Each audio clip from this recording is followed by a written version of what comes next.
Hello, boxing aficionados.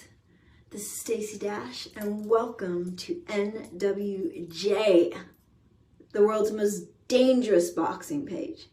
At a time where truth is dangerous, Jay pulls no punches.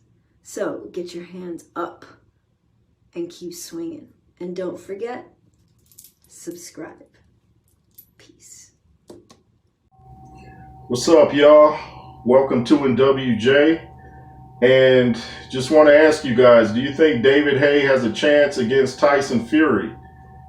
Now, I know right off, everyone's going to say, no way, Tyson Fury's too big.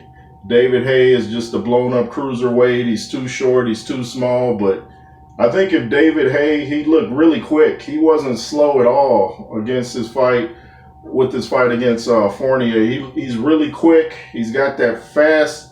I like that jab, man. It comes from low and it pops you real quick, and it's back before you even realize you got hit with it.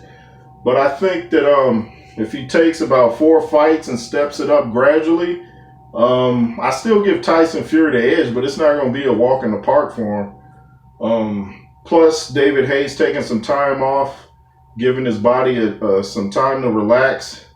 And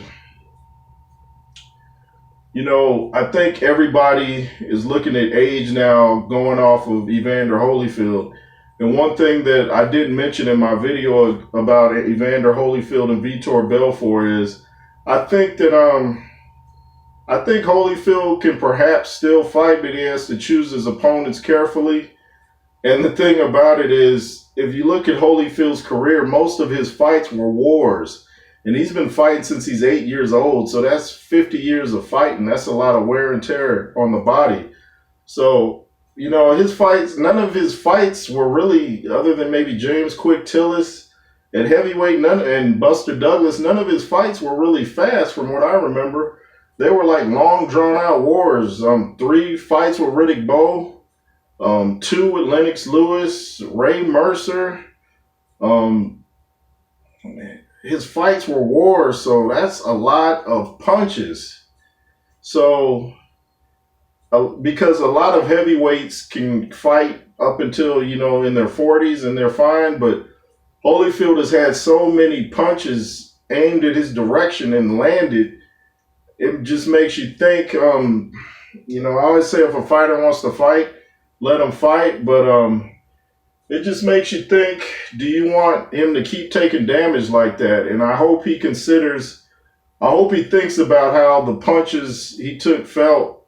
Did I say that backwards? The punches he took felt? Yeah, that's right. See, I hope he thinks about now, when Vitor hurt me, was I really hurt? Or was I just putting on? Because I remember someone asked him when he was coming to the ring, they said, boy, you look meaner than ever. And he said, oh, I was just acting. And him and 50 and everybody was laughing. So it just, it makes you wonder, like, what is he trying to do? You know, because he's not going for any title shots. He's not calling out AJ or Wilder or Tyson Fury. So it makes you wonder, you know, exactly what's he in the sport, just to have something to do? Does he want to just fight people of his era, or just what? I don't know. I'm off topic, though. I came on to talk about David Haye. I just forgot to mention that on my review of the Evander Holyfield Belfort fight. But back to David Haye. I think if David Haye takes gradual steps, you know, has like 4 fights, I doubt if Fury's going to actually fight him, because he's got to fight probably after this Wilder 3rd fight, and then he'll probably have 2 fights with AJ. And with Tyson Fury, you don't know if he's going to retire or not, so I doubt if it happens. But I'm saying if it does, you can't count David Haye out. You just really can't. So let me know what you guys think. Do you think David Haye would have a chance against Tyson Fury, or do you think Tyson Fury would completely blow him out? Have you guys ever looked at the David Haye sparring session with Deontay Wilder back in the day? If not, go check that out. Anyway, this is N.W.J.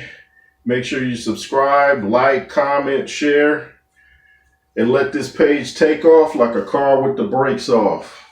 And that's bars.